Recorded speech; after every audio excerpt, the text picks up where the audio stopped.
Vasuki life style சேனலுக்கு வாங்க. இப்போது நம்ம கம்பரிசி தோசை பண்ணுறதுக்காக கம்பரிசி நல்லா க்ளீன் பண்ண கம்பரிசி தான் இது. கல் மண் தூசி எதுவும் இல்லை. இதை நல்லா 2 தடவை வாஷ் பண்ணிவிட்டு அப்புறமா வானிலையில் போட்டு வறுத்தேன். அதாவது கடாயில் போட்டு வறுத்து 1 மணி நேரமாக ஊற போட்டிருக்கேன். அதாவது கழுவி ஈரத்தோடு இருக்குது அப்படின்னு நினைக்க வேண்டாம். கடாயில் வறுக்கும்போது ஈரமாக இருக்குது அப்படின்னு நினைக்க வேண்டாம். அது வறுக்கும் போதே அந்த ஈரத்தை அந்த சட்டி வாங்கிடும். அதுக்கு பிறகு நல்லா வறுபட்டுரும்.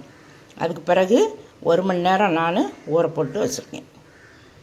வெந்தயம் நான் பொடி பண்ணியே மிக்சியில் போட்டு பொடி பண்ணி வச்சுருக்கேன். வெந்தயம் ரொம்ப நேரம் ஆகும் ஊறுறதுக்கு அப்படிங்கிறதுக்காக என்ன காலையில் 7 மணிக்கு தான் ஊற போட்டேன். இப்போ மணி 8 மணி தான் ஆகுது. 1 மணி நேரம் ஊற போட்டிருக்கேன். 1 மணி நேரத்தில் வெந்தயம் ஊறாது. அதனால் நான் எப்பவும் பொடி பண்ணி ஸ்டாக் பண்ணி வச்சுருப்பேன். இதில் ஒரு குட்டி ஸ்பூன் போட்டிருக்கேன். இதுக்கு 3 ஸ்பூன் போட்டிருக்கேன். அதாவது ஒரு டேபிள் ஸ்பூனுக்கும் கொஞ்சம் குறைவாக இருக்கும் வெந்தயம் அளவில் பார்த்தா.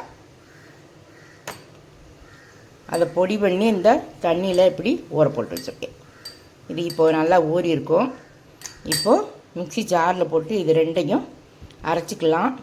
நான் இந்த அரிசி கூட பச்சரிசி புழுங்கலரிசி எந்த அரிசியும் சேர்க்கலை. அதாவது நான் தோசை மாவு இருக்குமா இல்லையா, அந்த தோசை மாவில் கலந்தும் இப்படி சுடலாம். பச்சரிசி கூட போட்டு கொஞ்சம் உளுந்து போட்டு அந்த மாதிரியும் தோசை சுடலாம். நம்ம மாவு வீட்டில் இருக்குது அப்படிங்கிறதுனால அந்த மாவில் கலந்து இதை சுட்டுக்கலாம். இப்போ மிக்சியில் அரைச்சிட்டு பார்க்கலாம். இது 2ஐயும் சேர்த்து மிக்சியில் அரைச்சிக்கலாம். வெந்தயத்தையும் அரிசியவும் உள்ளே போட்டிருக்கேன். மிக்சியில் போய் அரைச்சிட்டு வந்துடலாம். நல்லா மையாக அரைச்சிடணும். ரொம்ப பரபரன்னு இருந்துடக்கூடாது. இப்போ மிக்சி ஜாரில் கம்பரிசியும் வெந்தயமும் அரைச்சிட்டு வந்தாச்சு. இப்போது தோசை மாவு இருக்குது. எந்த அளவு கம்பரிசி மாவு இருக்கோ அதே அளவில் மாவு எடுத்துக்கலாம். இப்போ 2ஐயும் மிக்ஸ் பண்ணிக்கலாம். இப்போது தோசை மாவையும் கம்பரிசி மாவையும் மிக்ஸ் பண்ணி வச்சுருக்கேன். தோசை சுடுறதுக்கு முன்னாடி ஒரு சட்னி அரைச்சிக்கலாம். நான் தேங்காய் சட்னி அரைக்க போகிறேன். இதில் தக்காளி சட்னி, வெங்காய சட்னி எல்லாமே நல்லாயிருக்கும் இந்த தோசைக்கு.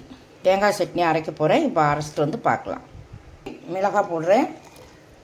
அவங்கவுங்க காரத்துக்கு தகுந்த மாதிரி போட்டுக்கலாம்.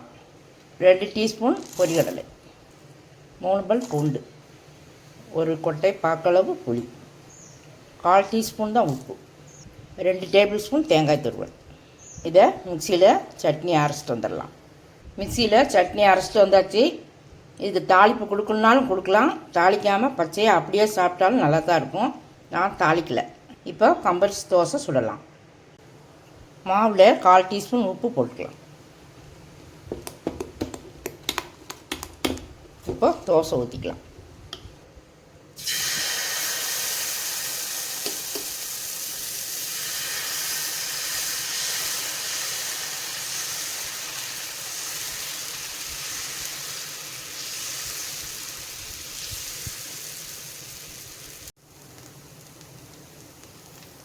தோசை நல்லா வெந்திருக்கு. இப்போது புரட்டி போட்டுக்கலாம்.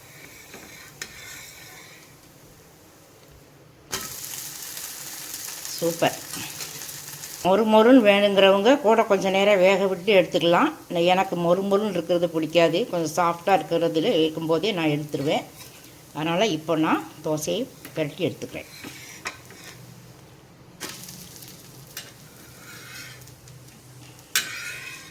கம்பு தோசை பண்ணியிருக்கோம். பர்ஃபெக்டாக இருக்குது.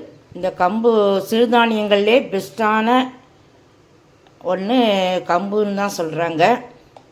அதனால் நம்ம கம்பு தோசை செய்து சாப்பிடுவோம். கம்பங்கஞ்சி காய்ச்சி குடிக்கலாம். இந்த மாதிரியெல்லாம் செய்து சாப்பிட்லாம். நீங்களும் கம்பரிசி தோசை செய்து சாப்பிட்டு பார்த்துட்டு சப்ஸ்கிரைப் பண்ணுங்கள். பெல் பட்டன் ஆன் பண்ணுங்கள். பிடிச்சிருந்தா லைக் பண்ணுங்கள்.